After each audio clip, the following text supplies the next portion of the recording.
귀한 찬송을 우리 하나님께서 기쁘게 받으신 줄로 믿습니다. 오늘 보신 하나님의 말씀은 로마서 10장 13절에서 15절까지 말씀입니다. 함께 보실 하나님의 말씀 로마서 10장 10절부터 13절까지의 말씀입니다.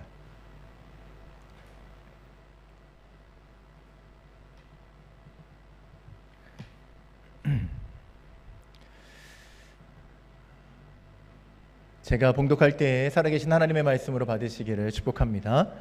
누구든지 주의 이름을 부르는 자는 구원을 받으리라. 그런즉 그들이 믿지 아니하는 이를 어찌 부르리요? 듣지도 못한 이를 어찌 믿으리요? 전파하는 자가 없이 어찌 들으리요? 보내심을 받지 아니하였으면 어찌 전파하리요? 기록된 바 아름답도다. 좋은 소식을 전하는 자들의 발이어함과 같으니라. 아멘.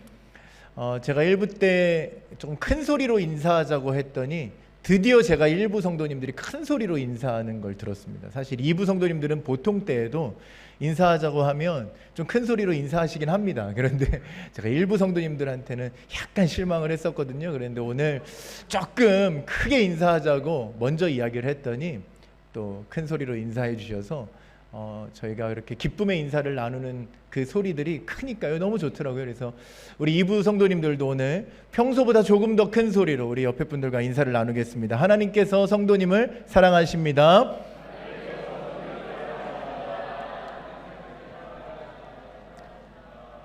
제 말이 맞죠? 너무 좋죠? 조금 더 큰 소리로 인사를 나누니까요.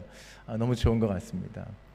우리가 소리를 높이는 것은 기쁨의 표현이기도 합니다. 마음의 표현이기도 합니다. 소리가 작아지는 것은 또 그만한 이유가 있는 거죠. 내가 자신이 없든지 내가 기분이 다운되든지 뭐 어떠한 이유가 있을 겁니다. 여러분, 우리가 하나님의 자녀로서 살아가는데 소리를 높이는 데에 부족함이 없는 인생 되기를 소망합니다. 하나님께서 주신 인생의 길에서 마음껏 소리를 높일 수 있는, 그것이 어떠한 환경이든지 어떠한 조건이든지 어떠한 모습이든지 상관없이 그렇게 소리를 높여 주님의 이름을 부르고 또 주님의 이름을 전할 수 있는 오늘 제목과 같은 인생이 오늘 말씀을 들은 후에 우리 모두에게 펼쳐지기를 간절히 축복합니다. 여러분, 인생에서 가장 무엇을 아끼고 귀하게 여기면서 살아가고 있으십니까?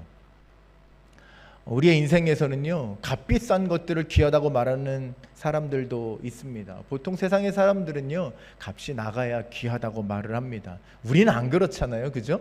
우리는 값비싼 것도 별로 탐내지도 않고요, 그죠? 우리는 그런가 봐요. 그래서 값비싼 차를 좋아하고요, 명품백을 좋아합니다. 우리 아이들 그러지 않은데요. 세상의 아이들은 보니까요, 그래서 최신형 폰도 좋아합니다. 저희 아이들 뭐 바라지 않잖아요. 3년 4년 된 것도 그냥 잘 쓰잖아요. 그런데 세상의 아이들은요, 그러지 않는 것 같습니다. 큰일 났습니다. 이제 이 친구들 내년 내후년 핸드폰 바꾸기는 글렀습니다. 그죠? 우리 그런 것에 있어서 귀하다는 말을 쓰지 않습니다. 아멘. 아멘. 근데요, 세상의 눈에 보기에는요, 비싸고 좋다 하는 것들이 당연히 귀하다고 여겨집니다. 근데 꼭 그렇지만은 않은 것들도 있습니다. 아이들이 어릴 때 보면요, 인형 하나를 그렇게 귀하게 여길 때가 있습니다. 어른들도요, 별것 아닌 것 같은데 뭘 저렇게 귀하게 여기나 하는 것들도 있습니다. 뭐 그것이 어떠한 이유에서든지 그것에 대한 내 마음이 큰 거죠. 우리는요, 다 각자가 가지는, 각자가 부여하는 그 가치의 기준들이 다 다르기 때문에 똑같은 것을 가지고도 어떤 사람은 귀하다고 말하고요, 어떤 사람은 가치가 없다고 말할 수도 있습니다. 제가 아이들을 키우면서 보니까 아이들이 그렇게 인형을 좋아합니다. 저희 아이들이요. 보통의 아이들 다 그렇겠지만요. 근데 지금 저희 아이들이 이제 초등학생이 한 명도 없거든요. 중학생, 고등학생으로만 이루어진 아이들이 됐습니다. 제가 그만큼 아이들을 키워냈습니다. 그런데 여전히 저희 집에는요, 침대마다 인형이 3개, 4개씩 존재합니다. 제가 한 재작년부터였던 것 같아요. 이제 아이들이 얼마큼 자랐으니까 이제 이 인형들이 좀 없어도 되지 않을까 하고 몇 번을 이야기한 것 같습니다. 한 2년 동안 한 3-4번쯤은 이야기한 것 같습니다. 이거 좀 버리면 안 될까? 왜냐면 많이 닳기도 했고요. 이제 뭐 그 인형 갖고 뭐 놀 나이도 아니니까요. 그런 모습을 보지도 않았습니다. 그래서 그렇게 권했더니요, 한 명도 그것에 응해주는 친구가 없었습니다. 제 눈에는요, 그것의 가치는 끝났습니다. 그런데 저희 아이들에게는 여전히 그것이 가치 있는 것으로 보이는 거고요. 그 가치를 제가 판단해서 그것은 가치 없는 것이야 라고 말한다고 해도 들어주지 않습니다. 여러분, 이와 같이 세상의 사람들에게는 가치 있다고 여겨지지만, 혹은 가치 있다고 여겨지지 않지만 우리에게는 가치 있다고 여겨지는 것들이 있습니다. 우린 다른 가치관을 가지고 살아가기 때문이죠. 세상에서는 버려진 돌처럼 여겨지지만 우리에게는 귀한 보석으로 여겨지는 것이 있습니다. 그것이 바로 예수 그리스도의 이름입니다. 세상 사람들에게 예수님의 이름은요, 아무리 들려주어도 아무 감동이 없습니다. 그러나 우리에게는요, 예수 그리스도 그 이름만 듣는 것으로도 감격하고 감동하며 하나님을 향한 그 소망의 이유가 됩니다. 여러분, 닐 암스트롱이 달을 최초로 다녀온 사람으로 유명하지요. 과거에는 그것이 맞냐 틀리냐 이런 논란이 있기도 했지만, 지금은 모두가 그가 최초로 달을 다녀온 사람이다라고 말합니다. 그는 달에서 돌 하나를 가지고 왔습니다. 화이트 스톤이라고 불리기도 하는 돌이었습니다. 그래서 그 돌이 얼마나 귀하게 여겨졌냐면요, 모든 나라의 대통령들에게, 모든 나라는 아니겠죠, 미국과 우호관계에 있는 나라들에게 그것을 조금씩 조각을 내어서 선물로 보내주기도 했다고 합니다. 달에서 온 거야. 한국 대통령도 받았다고 하더라고요. 달에서 온 거야. 귀하게 여겨지는 거죠. 그 자그마한 돌이 뭐라고 귀하게 사람들이 여겼다고 합니다. 닐 암스트롱은요, 그 돌의 모형을 가지고 다니면서 이런 이야기를 하곤 했다고 합니다. PPT가 있습니다.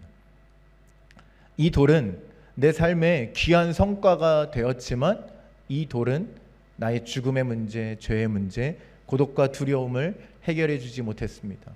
오직 예수님, 성경이 말하는 리빙스톤, 코너스톤이신 주님을 만남으로 해결되었습니다. 주님이 내 삶의 가장 귀한 보석입니다. 닐 암스트롱은 여러 집회를 다니면서 자신이 자랑할 만한 것이 너무나도 많았겠죠. 그 시대에 유일하게 달을 다녀온 사람, 첫 발을 내디딘 사람, 그리고 그 귀한 돌을 가지고 온 사람, 여러 이름으로 불릴 수도 있었을 거고요, 여러 자신의 자랑들을 말할 수도 있었을 것입니다. 그런데 그의 가치관으로서 가장 가치 있다고 여겼던 것은 오직 예수님 한 분뿐이었습니다. 오늘 본문이 소개하는 주의 이름을 부르는 자들이 바로 닐 암스트롱처럼 살아가는 사람들을 말하는 것입니다. 예수님께서 우리를 위해 행하신 일들이 무엇인지를 명확하게 알고 믿는 자들을 말하는 겁니다. 그래서 소리를 높여서 그분의 이름을 부르는 자들, 그들이 바로 주의 이름을 부르는 자들이다라고 오늘 성경은 선언하고 있습니다. 구원의 유일한 길이 되신 주님을 예배하는 자들이 바로 오늘 주님의 이름을 부르는 자들입니다. 여러분, 구원에 있어서 이보다 더한 조건이 필요치 않습니다. 충분합니다. 그래서 오늘 본문은 이렇게 선언하죠. 주의 이름을 부르는 자들은 구원을 받을 것이다.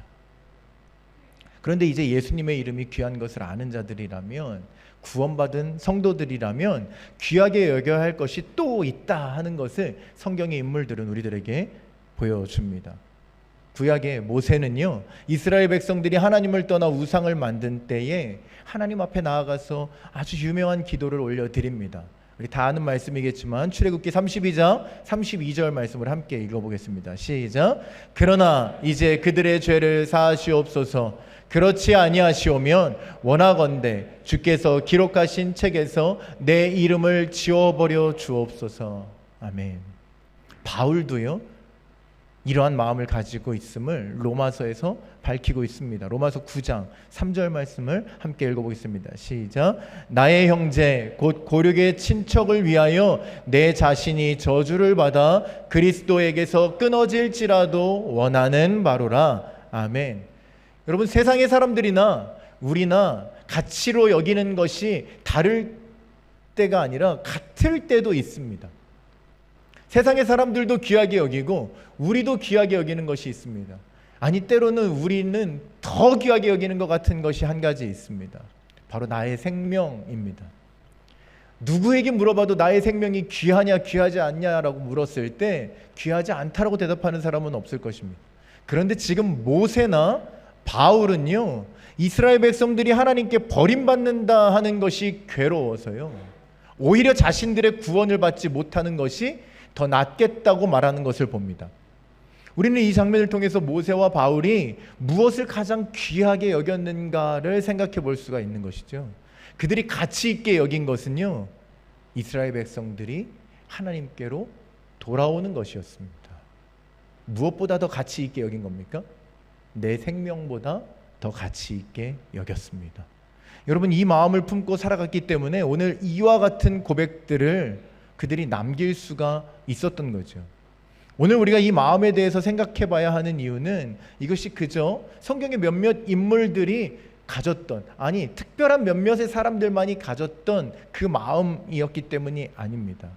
이것이 바로 우리가 잘 알듯이 예수님의 마음이었고, 이 마음을 가진 성도로 우리가 살아갈 때에 우리도 복음을 들고 산을 넘는 그 아름다운 발걸음을 걸어낼 수가 있기 때문입니다. 빌립보서 2장 5절, 제가 설교할 때마다 참 너무나도 많이 말하게 되는 것 같습니다. 너희 안에 이 마음을 품으라, 곧 예수의 마음이니. 바울 사도는요, 누구보다 예수님의 삶에 대해 우리에게 가르쳐 주기를 원했던 분이시고요, 또한 예수님의 삶을 본받아서 자신도 예수님처럼 살아내었던 분입니다.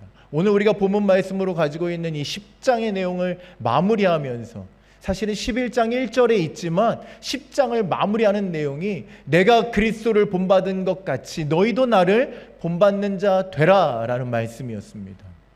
바울은 누구보다도 그리스도의 삶을 본받기를 원했습니다. 예수님의 마음을 알기를 원했습니다. 그리고 그 마음을 성도들이 충분히 알고 그 마음을 따라 자신처럼 예수 그리스도의 길을 걸어내기를 바라는 거죠. 하나님이신 예수님께서 하찮은 인간의 모습으로 이 땅에 내려오시기까지 우리의 죄를 대신하여 십자가의 길에서 죽음으로 순종하시기까지 품으셨던 그 마음을 우리에게 품으라 하시는 거죠. 그 예수님은 무엇을 가장 귀하게 여겼기에 이와 같은 마음으로 살아내실 수 있었을까요? 여러분, 예수님에게 있어서 가장 귀한 것은 무엇이었기에 이런 순종의 마음이 있으셨던 걸까요? 예수님이 가장 귀하게 여기셨던 것은요, 바로 우리들의 생명이었다는 것. 모세가, 바울이 그랬던 것처럼 자신의 생명이 귀한 것이 아니라 우리의 생명을 가장 귀한 것으로 여겨주셨습니다. 우리 예수님은요, 잃어버린 한 영혼을 귀하게 여기셨고, 우리가 예수님의 이 마음 때문에 십자가의 은혜를 누릴 수가 있었고, 지금 구원의 길을 걸으며 이와 같은 아름다운 예배로 하나님 앞에 올려드리는 축복 가운데 살고 있음을 여러분 믿으시기를 소원합니다. 그 희생이 없이는요, 우리가 오늘 이렇게 예배할 수 없었죠. 더 정확하게 얘기하면요, 우리는 예수님만의 희생으로 오늘 이 복음의 자리에 앉아 있는 것은 아닙니다. 오해하지 마십시오. 복음은 예수님으로 인해 하나님의 자녀가 된 것을 말합니다. 예수님만이 길이요 진리요 생명이 되십니다. 그러나 정확하게 말하면 예수님의 희생만으로 우리가 이 복음을 받게 된 것은 아니라는 이야기입니다. 예수님이 말씀하셨듯 예수님보다 더 큰 일을 행하리라고 하신 제자들, 바울, 그리고 우리가 알지 못하는 그 수많은 믿음의 선배들의 희생이 있었기 때문에 오늘 우리가 복음을 누리며 우리가 그 복음의 소식을 듣고 오늘 복음 앞에 모여서 함께 예배할 수 있게 되었다라는 것이죠. 우리가 어제 사도행전 28장까지의 아침샘물 묵상을 마쳤습니다. 모두 하셨지요? 모두 아침샘물 묵상 매일같이 하시면서 그 아침샘물 묵상을 통해서 사도행전의 그 긴 역사를 통해서 우리가 무엇을 알게 되었습니까? 정말 수많은 믿음의 선배들이 그렇게 희생했고요, 그렇게 그 복음의 길을 걸었다 하는 것을 볼 수가 있었습니다. 특히 바울이 그러했습니다. 그가 28장 마지막 절에 어떤 삶을 살았는가 드러내고 있지요. 그의 인생을 딱 한마디로 정리해 주는 것 같았습니다. 하나님의 나라를 전파하는 것. 그것이 28장 그 사도행전의 그 마지막 절의 이야기였습니다. 그러니까 그 일을 위해서 달려간 거예요. 그 일을 위해서만 희생했습니다. 그 일을 위해서라면 어디든 갈 수 있었고 자신의 생명도 조금도 귀한 것으로 여기지 않는 인생의 걸음을 사도행전 그 역사를 통해서 우리에게 보여주었습니다. 왜 그는 그렇게 했습니까? 예수님이 그러하셨듯이 잃어버린 영혼이 하나님께로 돌아오는 것, 그것이 가장 귀한 것임을 그의 인생에서 깨달았기 때문이죠. 그것에 그의 생명을 걸어도 전혀 아깝지 않다는 것을 그가 분명하게 깨닫고 나니까 그 길을 걷는 것이 너무나 당연한 것으로 여겨졌다는 것입니다. 여러분, 우리는 예수님께서 주신 천국의 비유들을 참 많이 들었습니다. 그림을 한번 보시겠습니까? 이 그림은 예수님의 비유 중에서 무엇을 비유한 그림으로 여겨지십니까? 렘브란트의 그림입니다. 예수님의 비유 중에 어쩌면 가장 짧게 들어주셨던 비유입니다. 감추인 보화를 밭에서 발견하고 그 밭을 샀던 사람에 대한 이야기입니다. 그가 우연히 보화를 발견하고 나서요, 자신의 전 재산을 팔아서 그 밭을 샀습니다. 여러분, 이 비유는 너무 짧아서이기도 하지만 너무나 많은 해석을 만들 수 있는 비유입니다. 신학자들은 이렇게도 해석하고 저렇게도 해석합니다. 정말 어떻게 보면 예수님께서 우리에게 남겨주신 너무나 다양한 해석이 가능한, 너무나 넓게 천국에 대해서 이해할 수 있는 신비로운 절이라고도 할 수 있습니다. 신비로운 비유라고 말할 수 있습니다. 그런데 우리는 다양한 것은 다 차치하고 적어도 그 보화를 발견한 사람의 마음 정도는 눈치챌 수 있습니다. 이 비유 속에 등장하는 그 한 사람이 그 밭에서 보화를 발견했을 때의 그 떨림의 마음 정도는 이해할 수 있다는 것이죠. 자신의 인생에서 한 번도 보지 못한 귀한 보화를 발견한 사람의 저 마음, 그 마음 속에 누렸던 기쁨, 그 환희, 그 떨림, 여러분, 우리는 이러한 마음을 이해할 수 있습니다. 당장에 내 인생 전부를 걸어도 아깝지 않을 보화를 발견한 자의 마음이었습니다. 사랑하는 성도 여러분, 하나님께서 여러분에게 보여주신 이 보화와 같은 천국 발견하셨습니까? 여러분의 인생에서 이 보화와 같은 천국을 발견하셨습니까? 발견 못하셨습니까? 여기 왜 와 계시? 이건 아멘 하셔도 괜찮습니다. 아멘 못할 말 질문을 드린 게 아니에요. 어려운 이야기를 하고자 하는 게 아닙니다. 여러분이 천국을 발견하셨습니까? 천국 발견 못하신 분들이 여전히 있는 것 같아서 제 마음이 좋지 않지만, 여러분, 우리 모두가요, 사실은요, 이 천국의 기쁜 소식을 발견한 사람들입니다. 근데 다음 질문은 좀 문제입니다. 여기는 아멘 안 하셔도 괜찮습니다. 제가 이해하겠습니다. 우리가 천국을 발견한 사람들이지만 그 천국을 위해서 기꺼이 내 삶 전부를 내어드리는 순종을 하나님께 드리실 수 있으시겠습니까? 아멘. 여러분, 우리는 천국을 발견한 자들이 맞지만 마치 아직 내 재산을 다 팔아서 그 밭을 산 사람으로는 살지 못할 수도 있습니다. 안타깝지만 그럴 수도 있습니다. 발견은 했는데 너무 귀한 것에 나 놀랐고 기뻐하며 떨림이 있지만 그것을 위해 내 삶 전부를 바치기에는 아직 내 마음이 움직여지지 않을 수도 있습니다. 하지만 우리가 예수님의 비유를 통해서, 그 짧은 비유를 통해서 깨닫는 것이 있습니다. 우리가 보화를 발견만 한 사람이 아니라 이제 그 밭 전부를 사서 그 천국의 밭을 일구면서 이 땅에서 가장 행복한 삶을 사는 우리가 될 수 있다라는 사실입니다.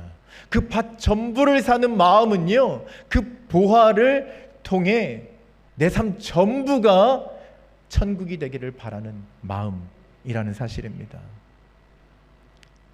우리는 지난 주일에 예배 속에서 우리 찬양을 인도해 주신 민우 형제가 이야기했지만 하나님의 영광을 드러내는 삶에 대한 그것을 어떻게 살아낼 것인가에 대한 이야기들을 나누었습니다. 그리고 그 삶을 통해서 결국 우리의 삶 가운데 이루어져야 할 것은 많은 사람들이 하나님께로 돌아오게 되는 것, 구원을 받게 되는 것이다 하는 것을 나누었습니다. 여러분, 나의 유익이 어떻게 중요하지 않을 수가 있습니까? 내가 이득을 누리는 거, 남들보다 더 많이 가지는 거, 이것이 중요하게 여겨지지 않는 인생은 아무도 없습니다. 제가 말씀드렸듯이 내 생명이 가장 귀하다고 여겨지는 우리들의 삶에서 내 생명을 위해서, 내 유익을 위해서 살아가지 않는 사람이 없습니다. 그러나 하나님의 영광을 드러내는 삶은 다른 사람의 유익을 구하고요, 연약한 자들이 넘어지지 않게 하는 그 절제의 삶을 살아가는 것임을 우리가 알게 되었습니다. 모르면 몰랐지, 알게 되고 나면 우리 어떻게 해야 되는 겁니까? 그 영광을 위한 삶을 선택해야 되는 거죠. 그리고 그 결과로 우리는 우리 주변의 사람들이 구원을 얻게 되는 놀라운 역사를 볼 수 있게 되는 것입니다. 여러분, 이것이 밭을 사는 자의 마음과 같은 마음입니다. 여러분, 이것은 하나님께서 오늘 가장 소망하시는 일이기도 합니다. 우리를 통해서 잃어버린 백성들이 돌아오는 것. 오늘 우리는 지난 주일에 이어서 그 하나님의 가장 간절한 그 소망이 이루어져 가는 삶이 무엇인지 분명하게 깨닫는 시간이 되기를 소망합니다. 여러분, 오늘 본문은요, 누구든지라는 말로 시작합니다. 이것은 우리뿐 아니라 누구라도 주의 이름을 부르는 자라면 구원을 받을 것이다 라는 정의입니다. 여러분, 그러나 모든 사람들이 주의 이름을 부르고 있습니까? 누구든지 부르면 구원을 받겠지만, 누구든지 그 귀하신 예수님의 이름 앞으로 나와서 소리를 높이는 자들이라면 구원을 받겠지만, 우리처럼 모두가 그렇게 구원의 이름을 부르고 있지 않습니다. 그래서 이제 우리에게 한 가지 이름이 더 주어지는 것이죠. 먼저 주어졌던 주의 이름을 부르는 자라는 이름 이후에 또다시 주어지는 이름이 있다라는 겁니다. 주의 이름을 전하는 자라는 이름이 우리에게 주어지는 것입니다. 오늘 본문 말씀은 우리들의 이러한 사명에 대해 분명하게 전하고 있습니다. 로마서 10장 14절 15절 말씀을 이번에는 우리 함께 읽어보도록 하겠습니다. 시작. 듣지도 못한 일을 어찌 믿으리요. 보내심을 받지 아니하였으면 어찌 전파하리요. 기록된 바 아름답도다 좋은 소식을 전하는 자들의 발이여함과 같으니라. 아멘. 길지 않은 두 절의 말씀이지만 어쩌면 좀 구조가 복잡하게 느껴질 수도 있습니다. 간단하게 말하면 보내심을 받지 않았다면 전파할 수 없다라는 말입니다. 만약 하나님께서 아무도 보내시지 않았다면, 보내시지 않는다면 누구도 이 기쁜 소식을 듣지 못할 것이고 믿을 수 없을 것입니다. 여러분, 그러므로 누구든지 구원을 받는 하나님 나라의 소망이 이루어지기 위해서 하나님은 어떠한 것을 선택하시겠습니까? 아무도 보내지 않는 것을 선택하시겠습니까? 그러면 하나님의 소망이 그것이라고 말할 수가 없는 거죠. 하나님의 소망이 누구든지 구원을 받는 것이라면, 주의 이름을 부르게 되는 것이라면 하나님은 그 일을 위해서 누군가를 보내야만 하십니다. 근데 성경에 보니 하나님의 탄식이 나옵니다. 누가 우리를 위하여 갈꼬. 여러분, 하나님께서 보내시는 것이라고 하시는데 오히려 우리에게 묻고 계신 것처럼 느껴집니다. 이게 성경의 아이러니입니다. 하나님은 우리의 왕 되신다고 하는데, 주인 되신다고 하는데, 그러면 하나님이 보내시면 되는데, 그래서 구원받을 자들을 모시면 되는데, 이 쉬운 원리가 적용이 안 됩니다. 작동이 되지가 않습니다. 이상합니다. 원래 왕은요, 원래 주인은요, 그 신하들을 보내면 됩니다. 전하라고 하면 됩니다. 그런데 오늘 하나님은요, 우리에게 물으시는 것 같아요. 누가 우리를 위해서 갈까? 누가 이 복음을 위해서 갈까? 여러분, 하나님은 우리의 왕이시고 주인이시지만 우리의 아버지이시기 때문에 지금 이와 같은 탄식을 하시는 거죠.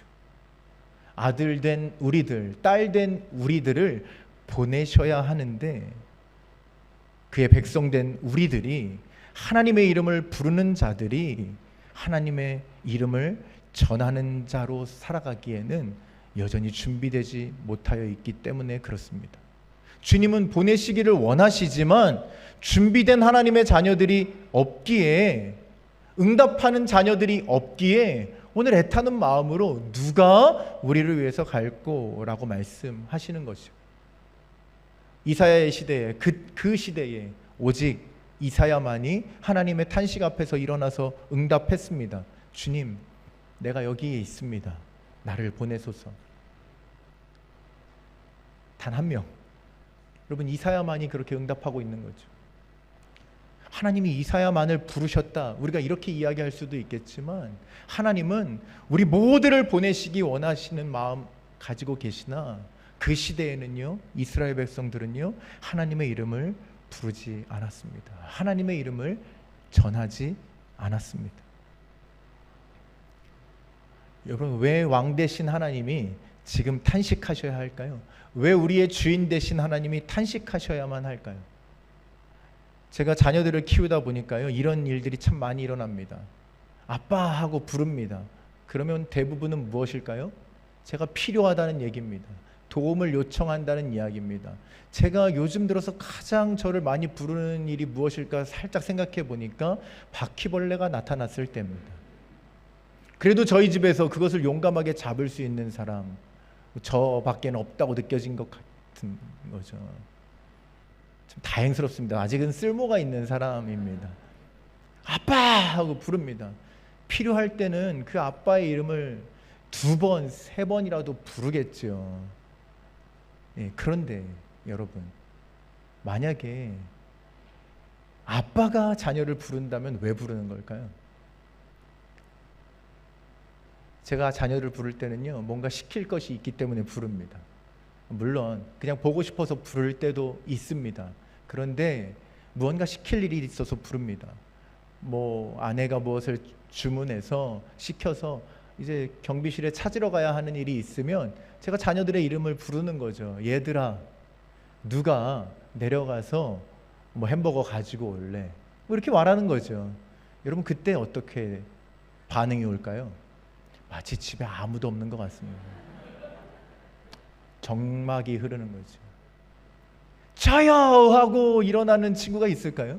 저희 집 아이들이 참 착한 아이들이지만, 제 말을 참 잘 들어주는 아이들이지만, 한 명을 지목해서 말할 때는 네, 알겠습니다, 이러 못 이기는 척 하지만, 누가 갈래? 라고 물어보면 선뜻 제가 하겠습니다 라고 대답하는 친구는 없는 것 같습니다. 여러분, 내가 필요할 때는 연신 하나님의 이름을 부르겠지만, 하나님께서 우리를 부르실 때는 응답하지 못하는 삶을 우리가 살아가고 있다면, 우리가 어디에 가치를 두고 있는 삶인지 우리 자신의 삶을 좀 돌아보아야 할 필요가 있습니다. 사실 성도가 가장 아름다운 순간은 오늘 우리가 아버지라고 부르는 주님의 사랑, 그리고 예수 그리스도의 승리를 세상 속에 전하는 자로 살아갈 때입니다. 그것이 가장 아름다운 성도의 삶입니다. 왜냐하면요, 내 아버지의 일이기 때문이죠. 내 아버지가 시키신 일이기 때문이죠. 내 아버지가 부탁하신 일을 하는 것이기 때문입니다. 그것을 내가 마음껏 자진하여서 응답하여서 그 일을 해낼 때에 그것은 너무나도 아름다운 삶입니다. 그것이 왜 아름다운 삶인지를 오늘 이사야서 52장 7절은 더욱 명확하게 우리들에게 보여주고 있습니다. 우리 한번 오늘 로마서의 말씀이 인용하고 있는 이사야 52장 7절의 말씀을 한 목소리로 함께 읽어보겠습니다. 시작. 좋은 소식을 전하며 평화를 공포하며 복된 좋은 소식을 가져오며 구원을 공포하며 시온을 향하여 이르기를 내 하나님이 통치하신다 하는 자의 산을 넘는 발이 어찌 그리 아름다운가. 아멘. 여러분, 이것이 바로 메신저로 살아가는 성도의 모습입니다. 여러분, 메신저가 가장 슬플 때가 뭔지 아십니까? 절망의 소식을 전할 때입니다. 절망의 소식을 전할 때의 메신저는요, 아주 초라할 수밖에 없습니다. 고개를 숙이고 들어올 거예요. 들어와서는 무릎을 꿇을 수밖에 없을 겁니다. 목소리를 크게 내지도 못하고 슬픔에 쌓인 채로 아마 속삭이듯이 말할 겁니다. 절망의 소식을 전할 때는 그렇습니다. 마치 군에서 패배한 소식을 가지고 오는 메신저라면 그 병사는요, 웃을 수가 없죠. 가장 불행한 모습입니다. 가장 절망스러운 모습입니다. 아마 저라도 그런 일을 제게 맡겨주신다고 하면 못할 것 같습니다. 그런 일을 전하라고 하면 날마다가 괴로움일 것 같습니다. 그러나 메신저가 전할 소식이 좋은 소식이라면 어떻게 되죠? 메신저는 그 소식을 외치는 것이 부끄럽지가 않습니다. 오늘 말씀에 뭐라고 하십니까? 이사야 말씀에 산을 넘는데요. 여러분, 산을 넘는데 지치지 않는 겁니다. 산을 넘는데 뛰어가는 겁니다. 산을 넘는데 그 발걸음이 너무나 아름답다고 표현하는 겁니다. 절망의 모습이 아니기 때문에 그렇습니다. 지쳐있는 모습이 아니기 때문에 그렇습니다. 눈물 흘리는 모습이 아닙니다. 괴로워하는 모습이 아닙니다.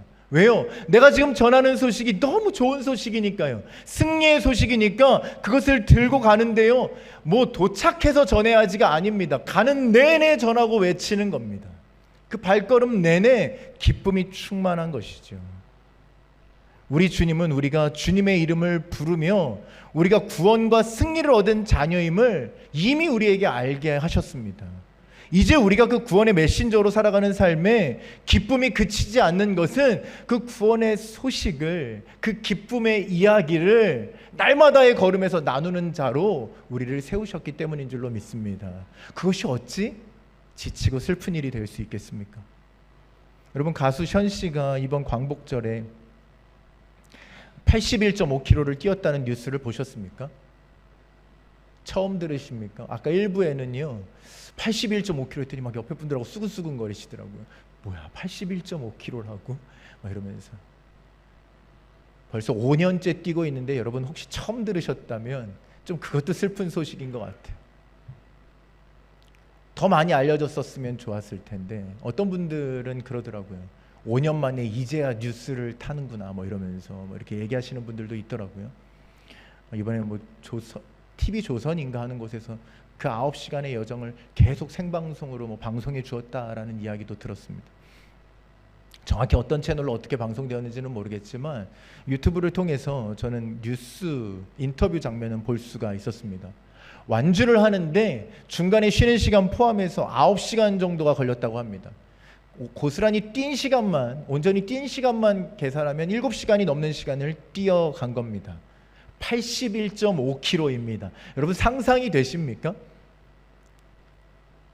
감히 그 거리를 뛴다는 것이 잘 상상이 되지 않습니다. 아, 그럼 우리 이렇게 생각했습니다. 션 그 사람이 맨날 뛴다고 하니 정말 잘 달리는 사람인가 보다. 그래서 그쯤은 뛸 수 있나 보다. 우리 이렇게 오해할 수도 있죠. 션 씨가 그렇게 얘기하더라고요. 중간에 너무 호흡이 가빠서 도저히 숨을 막 몰아쉬고 막 어떻게 숨을 쉴 수 없을 지경이 되었었는데 나중에 확인을 해보니까 그때의 심박수가 208 정도까지 올라갔었다라고 이야기를 하는 걸 들었습니다. 웃으면서 이야기를 하더라고요. 전 잘 모르겠습니다. 그 수치도 잘 모르겠습니다. 208까지 올라가면 뭐 도대체 어떻게 되는 건지도 잘 모르겠습니다. 여러분 5년째 발톱이 빠져가면서 그 어려운 시간을 견뎌내며 완주를 한 것이죠. 사진이 있는데요, 좀 보여주시겠습니까? 어떤 때는 뭐 발톱이 6개가 빠지기도 했다라는 인터뷰도 봤습니다. 이번에는 뛰고 났더니 뛰는 중간에 발톱 하나가 빠졌다라는 이야기를 하더라고요. 여러분 가능할까요? 쉬운 일이어서 한 것 같지는 않지요. 나머지 발톱들도 곧 빠질 것 같다라고 하더라고요. 잘 뛰는 사람이어서, 많이 뛰어본 사람이어서, 경험이 있는 사람이어서 뛰어낸 것 같아 보이진 않았습니다. 뛰고 났더니 5kg가 빠졌다고 하더라고요. 중간에 안 먹은 게 아닙니다. 중간에 먹으면서 뛰었는데도요 5kg가 빠졌다고 하더라고요. 정말 실제로 인터뷰하는데 할아버지 같은 모습이었습니다. 물이 다 빠져나간 거죠. 5년째 그렇게 뛰고 있는 그 이유에 대해서 묻는 질문에 그는 이렇게 답했습니다. 감히 비교할 것은 아니지만 독립투사분들에게 우리가 빚진 것이 너무 많기 때문에 그분들에게 나의 최선의 것을 드린다는 마음으로 끝까지 뛰었습니다.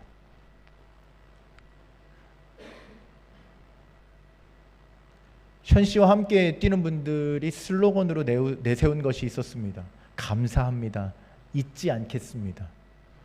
어쩌면 우리는 너무 쉽게 잊어버리는데, 우리는 너무 쉽게 잊고 살아가는데, 그래도 괜찮은 것처럼 살아가는데, 물론 현 씨도 1년 365일을 저렇게 뛰는 것은 아니겠지만 그래도 그 하루라도 그분들이 우리나라의 자유를 위해서 살아내었던 그 삶을 기억하면서 이렇게 뛰는 거죠.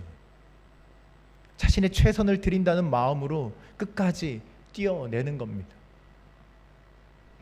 그 뉴스를 본 사람들의 댓글이 이런 것들이 있더라고요. 다음 장면 보여주시겠습니까? 진짜 제가 본 겁니다.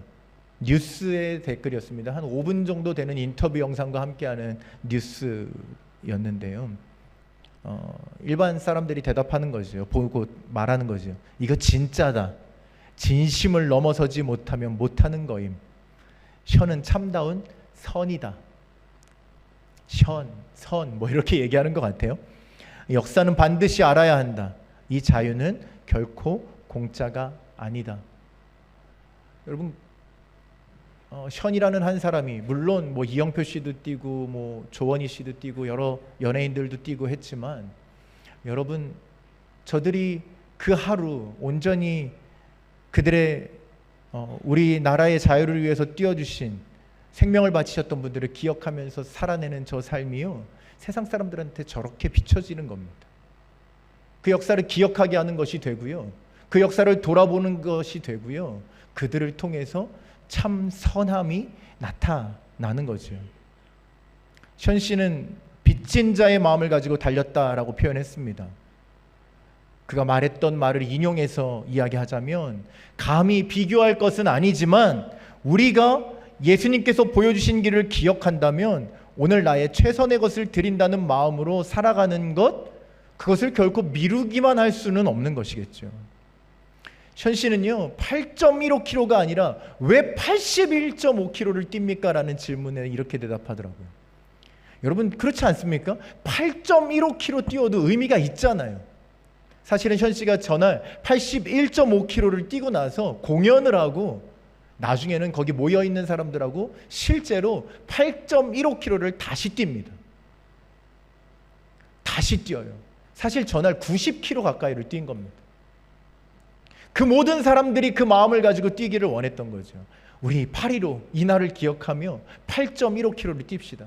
아니, 그러면 그 8.1km만 뛰면 될 것을 왜 81.5km를 스스로 그 어려운 길을 뛰냐고 질문하니까 이렇게 답하더라고요. 할 수 있는 만큼이 아니라 할 수 없는 만큼을 뛰고 싶었습니다.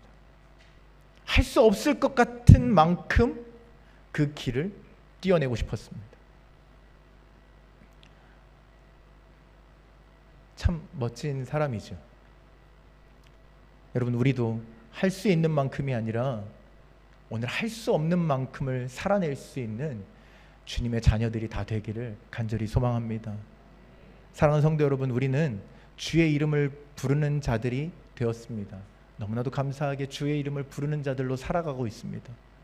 이제 하나님께서 또 하나의 이름, 메신저로서 주신 이름도 우리의 이름이 되어야 하지 않겠습니까? 주의 이름을 전하는 자, 그것을 더 이상 미룰 수만은 없습니다. 오늘도 하나님의 간절한 소망은 잃어버린 백성들이 주님께로 돌아오는 것입니다. 여러분, 다행스러운 것은 참빛교회는 그 일을 위해서 힘을 모으는 데에 열심을 내고 있습니다. 그 일을 위해서 우리들이 할 수 있는 공동체의 역할들을 함께 감당하려고 애쓰고 있습니다. 그러나 그것만으로도 우린 충분하다고 할 수 없습니다. 그것은 8.15km를 뛰는 것과 같은 일입니다. 우리가 공동체가 되어서 같이 뛰는 것, 얘 너무 중요한데요, 그 8.15km로 충분하지가 않습니다. 81.5km, 우리가 할 수 없을 것 같은 우리들의 삶의 터전에서 뛰는 것, 그것까지가 우리들의 몫임을 여러분 기억하시기를 소망합니다. 현실을 보면서 세상의 사람들이 이거 진짜다라고 반응하는 것을 보면서 제 가슴이 뭉클했습니다. 아, 세상의 사람들도 아는구나. 진짜가 뭐고 가짜가 뭔지 아는구나. 우리가 주의 이름을 부르는 자들로만 살아가는 때에 세상은 가짜라고 손가락질을 할 수 있습니다. 교회에 모여서만 부르는 자들이라고 말할 수 있습니다. 그런데 우리가 81.5km라도 뛰겠다는 마음으로 주님 앞에 우리의 삶 전부를 내어드릴 때에, 그 밭 전부를 사는 마음으로 그 천국의 소망을 가질 때에, 여러분, 우리가 사는 세상 속에 많은 사람들이 그리스도의 진정한 자녀들의 모습을 발견케 될 줄로 믿습니다. 오늘 우리 모두가 좋은 소식을 세상 가운데 전할 수 있는 그 아름다운 걸음으로 살아낼 수 있기를 간절히 축복합니다. 우리 함께 기도의 내용을 하나님 앞에 올려드리겠습니다. 함께 읽겠습니다. 시작. 주님, 우리가 주님의 사랑을 알고 믿으며 주의 이름을 부르는 자로 살게 하여 주셔서 감사합니다. 주님, 잃어버린 영혼들을 위해 우리를 부르심을 깨달아 주의 이름을 전하는 자로 살게 하여 주옵소서. 주님, 이제 메신저가 되어 살아갈 때에 삶 전부가 복음의 기쁨과 승리로 채워지게 하여 주옵소서. 아멘. 하나님 아버지, 세상을 구원하는 일에 우리를 부르사 주의 이름을 부르며 주의 이름을 전하는 자로 우리를 세워주시니 감사합니다. 오늘 이 말씀을 따라 이미 살아가고 있는, 이 말씀에 순종하여 이미 전하는 자로 살아가고 있는 성도들이 있다면 주님, 그들의 삶 가운데 많은 구원의 열매들을 더하여 주시옵소서. 혹 아직 그 메신저의 삶을 살아가지 못하고 있던 성도들 있다면 주님, 은혜를 베풀어 주시어서 우리가 누리는 구원의 기쁨을 더욱 깨달아 알게 하여 주시고, 그 기쁨이 삶의 현장으로 이어져서 전하는 자로 살아가기에 조금도 부족함이 없는 모든 성도들이 되게 하여 주시옵소서. 주께서 우리를 통해 그토록 바라시는 잃어버린 영혼들이 돌아오는 일을 하나님 이루어 주시기를 간절히 소망하오며 예수님의 이름으로 기도합니다. 아멘.